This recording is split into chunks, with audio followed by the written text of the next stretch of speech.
गाव गोष्टी पाहताना आज खेड तालुक्यातील दरकवाडीच्या यात्रेला गेलो होतो। गेल्याच मंदिरात गेलो आणि दर्शन केलं। त्यानंतर जेवण करायला गेलो, तिथे लापशी आणि शाकभाजी होती, खूप टेस्टी होती। ये देखो हमारी छोरिया वाडपी मंडळी। त्यानंतर यात्रा फिरायला सुरुवात केली। गाड्या इथं नंबरला असतात बरं का। स्टेजच्या मागचा व्ह्यू तर पहा, बैलगाडा मालक बैलांना घेऊन थांबलेत। घाटात गेल्यावर पाहिलं बैल झुंपत होते।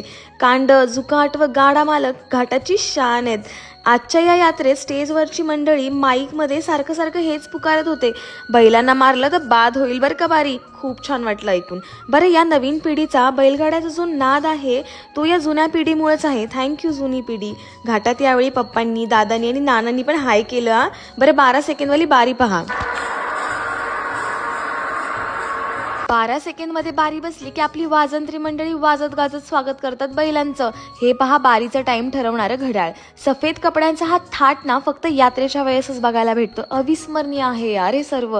दरकवाडीच्या पुढारी मंडळींनी फेटा बांधून सत्कार केला। वाव यार, हे सन्मान आहेत ना, यामुळे आणखी प्रोत्साहन मिळतं। या घाटात आपले फॉलोअर्स भेटले आणि तुम्ही फॉलोअर्स, आता तुम्हाला प्रजिताची गँगच म्हणावी लागेल। आपली 16,000 फॅमिली आज दरकवाडीच्या यात्रेच्या दिवशी पूर्ण झाली यार।